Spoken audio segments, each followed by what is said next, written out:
I first want to start today's episode as a disclaimer that the content of this episode will be a bit touchy and it may be a bit triggering for some. I also want to have the disclaimer that this episode may not pertain to every mother out there. It may not pertain to your situation or your experience. But it does not take away that it is some women, a lot of women's experiences. I've posted this first on like my Instagram and my Threads account, and a few women were triggered saying that that's not my experience. I hate my mom, but I don't treat my daughter that way, or my mom was very loving and kind and whatnot, and I get it. However, please don't bring that energy into this space where a lot of women have experienced this type of toxicity with their moms. And even some women are struggling to parent their girl daughters, and it's okay. So this is supposed to be a safe space, and I am very, very dedicated to keeping my platform a safe space. If I see any comments that are on the contrary of what I'm talking about, I will be removing those comments and deleting them. This space is only for the women that are experienced this and want to learn and want to heal, not for the women that this doesn't pertain to you. If it doesn't pertain to you, just keep scrolling on by. Okay? Okay. There's a deep psychological reason why many mothers favor their sons over their daughters. Hear me out and stay with me. It's not just a preference, it's rooted in unresolved pain. A mother who carries her own unhealed and unattended to mother wound often struggles to see her daughter with clear, loving eyes. She looks at her daughter and instead of simply seeing a child, she sees a mirror. That mirror reflects back her own girlhood, her unmet needs, her heartbreak, her pain, and the ways that she was never nurtured. Subconsciously, this can create tension. Daughters remind mothers of the versions of themselves they couldn't save, the innocence that was never protected, the voice that was never heard. And when a woman has never healed her mother wound, she can end up projecting that bitterness and unresolved pain onto her daughter. But with sons, the dynamic feels safer. Sons don't mirror the mother's wounds as directly. Instead, sons can become a kind of emotional escape. A mother may believe that her son will love her unconditionally, protect her, or even give her the kind of devotion she longed for but never received from her own parents or partners.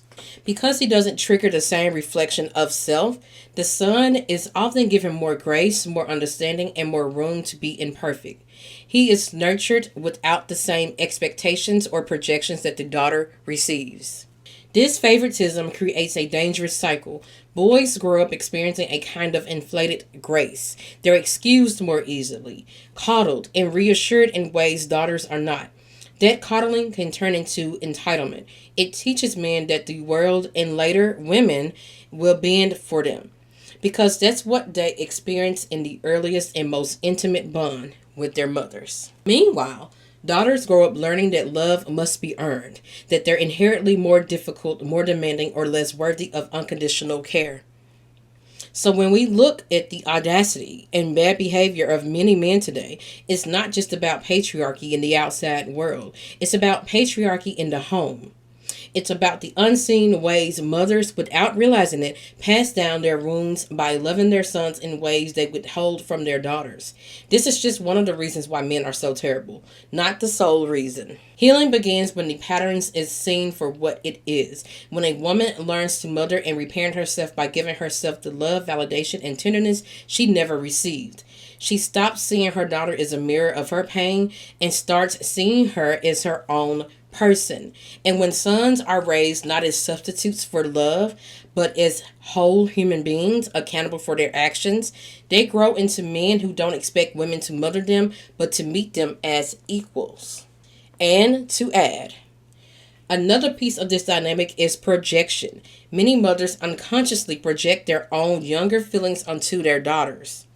When a mother was a child or teenager, she may have carried resentment, anger, or even hatred toward her own mother, feelings born out of being neglected, misunderstood, or controlled. Fast forward years later, when she becomes a mother herself, those memories are still stored in her body. So when her daughter expresses normal behaviors, needing space, challenging authority, asserting independence, the mother doesn't see it for what it is. the natural development of her child. Instead, she interprets it through the lens of her own past. She assumes, my daughter resents me, my daughter is ungrateful, my daughter hates me. This projection makes it nearly impossible for her to meet her daughter's needs with empathy because she isn't really seeing her daughter. She's seeing her younger self. The daughter becomes a screen onto which the mother's unhealed wounds are played out. What might simply be a daughter asking for privacy, setting a boundary, or expressing frustration gets twisted into an attack on the mother's worth. The mother feels rejected all over again, not realizing she's reacting to a ghost from her own childhood rather than her actual child. This is why so many daughters grow up with the painful experience of feeling unseen or constantly misunderstood. They're not being judged for who they actually are, but for who their mothers once were. It becomes a generational echo. Resentment that was never addressed in one generation gets mistaken for rebellion or disrespect in the next. Those are some very heavy words, so allow yourself, if you have to, just pause this and sit with that for a moment. I'm going to give a little background on my own personal story with this. So for me, I was afraid of becoming a mother, especially a mother to a daughter. I don't have any kids at all, by the way. But when I first met my husband and got with him and, we married and whatnot, I thought about, okay, am I ready for kids? Am I ready to have a daughter? And because, it can go either way. You can have a daughter or a son. Who knows what you may have. And I was afraid to have a daughter because I was afraid that she was going to hate me like I hated my mom. I was afraid that we were going to have the same type of dynamic as I had with my mom. And I couldn't imagine if I hadn't addressed this and I just birthed a son and a daughter. That's like passing on the toxic cycle, the generational trauma. So I'm so glad that I really actually reflected on that and thought like, I can't have a kid. Not right now. I have to heal myself. And I was honest with my husband about this. And he was a little indecisive about it for his own reasons as well, regarding like financial things like that. But now that I am 39, I have gotten to a place of healing, and I would so love to have a child now. But I fear it's a little too late, maybe not. I'm healthy and, I'm in my right mind and all of that. And I could, but I'm also thinking about the climate of our government right now. And when it comes to women's rights regarding our wombs. And I'm also thinking about, I could possibly lose my life giving life to a child. I don't want to have to put myself through that. So there's a lot of other things that I'm thinking about. But I've just now gotten to the point of healing my inner child, healing my mother wound to where I would love to have a little girl so much. So let's get more into the mother wound and what it actually is and how it shows up. The mother wound is the pain a woman carries from not receiving the love, protection, or emotional safety she needed from her own mother. It can show up as neglect, criticism, emotional absence, or even unrealistic expectations. When a woman grows up without that healing, she carries the wound into adulthood. And when that same woman has a daughter of her own, she doesn't just see a child, she sees a mirror. And in that mirror is her own girlhood, her unmet needs, her heartbreak, her silence, the moment she was never protected or nurtured. And that reflection can be painful. So instead of simply mothering her daughter, she starts projecting. She projects her own story, her own pain onto her child. And then this is where things get complicated. So think about how daughters naturally behave as they grow. They want independence. They will test your boundaries. They will begin to crave privacy. They express emotions. And all those things are normal. It's how children develop into adults. But to a mother carrying unhealed wounds, these normal behaviors from her daughter doesn't feel normal. At least not to her. They feel threatening, like rejection. And why is that? Because when she was younger, she felt resentment towards her own mother. She may have felt unloved, unheard, or misunderstood. So now she automatically assumes her daughter must have the same resentment towards her. Her daughter may ask for space, so she takes it as disrespect. Her daughter sets a boundary, and she takes it as rebellion. Her daughter expresses frustration, and she assumes hatred. But the daughter isn't actually doing anything wrong, but she gets punished, criticized, or rejected because her mother is confusing the past with the present. And once again, this is why so many daughters grow up feeling unseen, unheard, unloved, and constantly misunderstood. And if she has brothers, she feels like her treatment is harsher than theirs. So now let's talk about sons and why mothers treat their sons better than their daughters. So sons don't reflect their mother's wounds in the same way. They don't trigger that mirror or her girlhood, or remind her of the ways she wasn't loved. Instead, sons feel like a safer space. Many mothers believe their sons will love them more, stay loyal, and even protect them in ways that no one else has. Sons become an emotional escape for a mother like this. And because sons don't stir up the same pain, sons often get treated with more patience, more grace, and more understanding. They are allowed to make mistakes. They're excused more easily. They're nurtured without the same heavy expectations that daughters are. So the favoritism doesn't just end in childhood.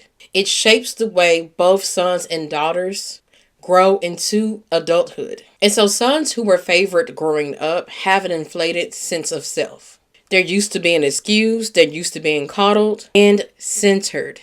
This turns into entitlement. They start to believe that women should just bend for them, just like their mothers did. That women should excuse them, soften accountability, and love them unconditionally no matter what they do.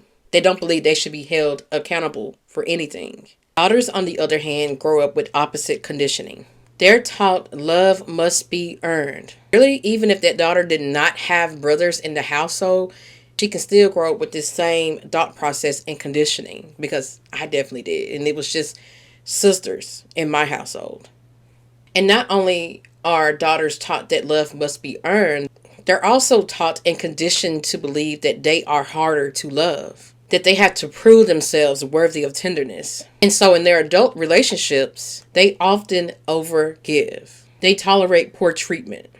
They settle. They hope their devotion will eventually earn them the love they were denied from their own mothers. So are you noticing the cycle now? In one home, you have a son being conditioned to take, and a daughter being conditioned to overgive. And that cycle plays out in the next generation's relationships. That's why so many men expect women to mother them.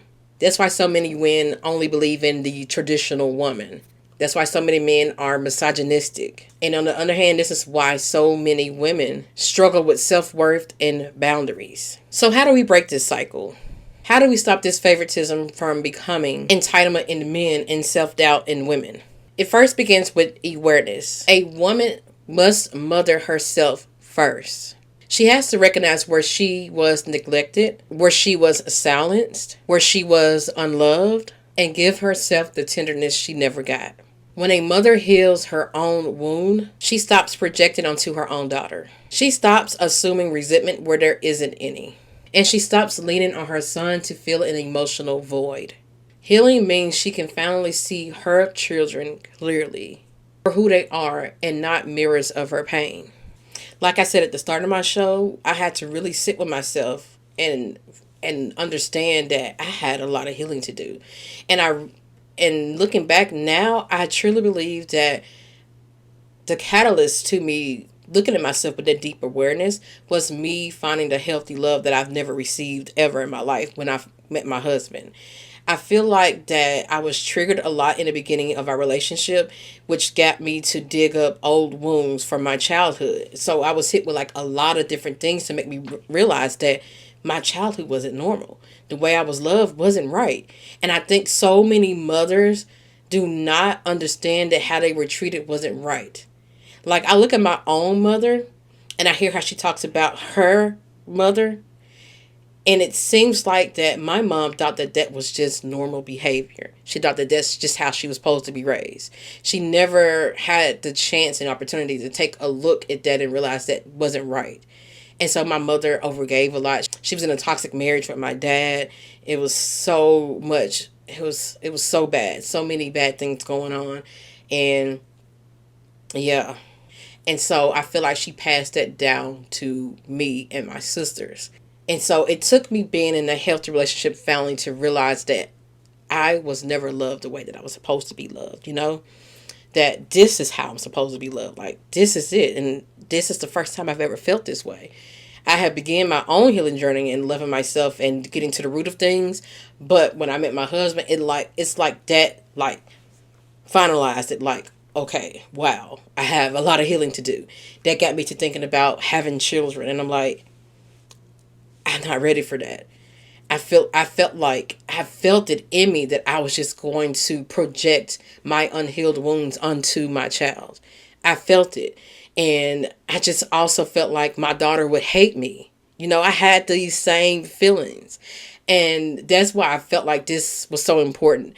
I got the idea for this topic from this video I seen of this woman that I'm not going to share the post or anything like that. But I seen this video on TikTok where this woman was hugging her newborn son and saying, I understand what they say about a mother-son's love from a woman that has 2 daughters already, or something like that. Something along the lines of that. And I don't think the person that posted that meant for it to come off that way, but a lot of people dragged her. And I'm not in the business of doing it, because I'm not going to judge someone based off a 30-second clip. I don't know their life. I don't know her life. So I decided to just write my own thoughts and feelings around it, because it triggered up some of my own emotions when it came to me having kids in my own childhood, And so I just got to write. And I didn't expect it to get as much love as it did. So that's why I decided to go ahead and do a Healing Sundays episode on it, because it's really deep and it's really an important topic. I literally felt like my daughter was going to hate me because I hated my mom. And think about me already thinking that way about my daughter. And what if I would have gave birth to a daughter? The cycle has to end. And if you are a daughter listening to this, hear me when I say this clearly. You were never hard to love. You just had a mother who couldn't see past her own pain. And once again, if you're a mother, just know that the cycle can end with you. When you heal, you free your daughter to feel fully loved. You free your son from entitlement. That's how we change not just families, but entire generations. And something else that I want to add, if you are a daughter with a toxic mother, you do not have to forgive her. If you don't feel that you are able to, if you feel there's no accountability, if she is still the same way, hasn't changed, and you've tried all you can try, you don't have to forgive her. All you can do is make peace with it. Make peace with the fact that she is the way she is, and her wounds run so deep, and she's just not ready to meet her wounds and to heal them. She's not going to recognize your pain. There's nothing more you can do about it, but make peace with it and distance yourself from her. Now, if you are a daughter that would like to be close to your mother, I'm close to my mother now. And the reason being is because, number one, I stopped trying to bring up my childhood with her. I stopped trying to make her see how she hurt me as a child. I stopped trying to get her to hold herself accountable for the things that she did, And I accepted that she didn't know any better as a mother, and I healed those wounds on my own. That part sucks, because you would just love for your mother to come to you and say, I'm so sorry that I treated you that way, but she's not. Number two, my mother is much different now. So for me, I'm able to extend grace to her because she is such a different person now. We get along so well. And I think it's because she had to go through what she went through. She's been through a number of bad relationships, and she divorced my dad. I felt like my dad and how he treated her in the marriage had a lot to do with how she treated her daughters, on top of the other mother wounds that she had. And so, yeah, I'm able to have a relationship with her now because of how well she treats me now as an adult daughter, and how well we get along now. And plus, I don't have to bring up the past. I more so think about what we have in common now. I'll focus on the now, focus on the things that we love to do together. And I focus more so on the present, not the past. The past was for me to heal. She couldn't help me heal that. So I had to heal it on my own. And number 3 is just basically that I reparented myself. All the things that I needed from her, I reparented myself. And I gave to myself. It took some time. But what can help here, what I did, is go back to a few instances in your past with your mom. This is also a coaching technique that I use with some of my clients when they come to me and I see them overgiving in relationships and whatnot. We start peeling back the layers of where did this come from. And so oftentimes I ask them, think about a few times back in your past with your mother or just as a child. Think about a few things from the past with your mother. How and you go back there emotionally. And when you go back there emotionally, you are like looking at that time with your now adult self. And so you're not the same young child who doesn't have a say, not the same child who can't attest that this wasn't right. So, for example, for me, I went back to a few times in my past with my mother when I was a child. And the main thing that I remember thinking to myself was that she was wrong for that. As a child, you don't think so much that your mother is wrong. You just love your mother and learn to hate yourself because of how your mother is treating you. And so I was like, wow, me saying that she was wrong for that, I was right. It's so like rewarding to say the least. I can't find the words for it, but it's so empowering, I guess I'm trying to say. Because it's like you are now the adult, so you can go back and look at things differently and change things. And so that's what I did with a couple of situations. I just went back emotionally and I thought about that and I healed and worked through that. And I just started loving myself in the ways that she didn't. All the things that make me unique, all the things that I love about myself, I started just really diving into who I am, who and what makes me me, and being okay with that. Like loving me in the ways that she didn't. I felt like she hated me.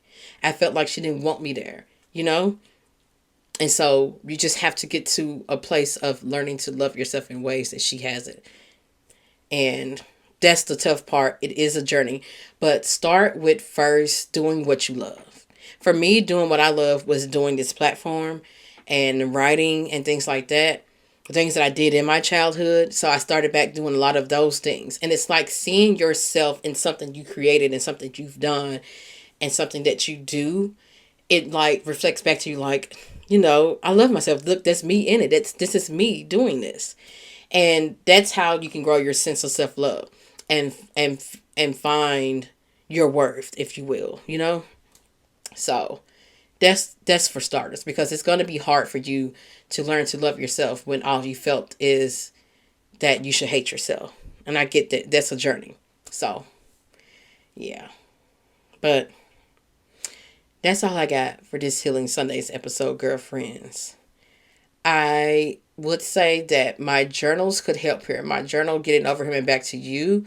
While it is over getting over a man, there are a lot of different prompts in there that also go back to your childhood and how you were taught about love. And also my new journal that is out, So Much to Unlearn and Relearn, that also has some journal prompts in there that deals with just life in general and not so much heartbreak and relationships and men. It also has a few instances that have you go back to your upbringing and helping you to undo certain things and unlearn certain things. So either one can kind of help with that. But that's all I got. So until the next Healing Sunday episode, girlfriends. And I hope this helped and I hope this heals. Peace out.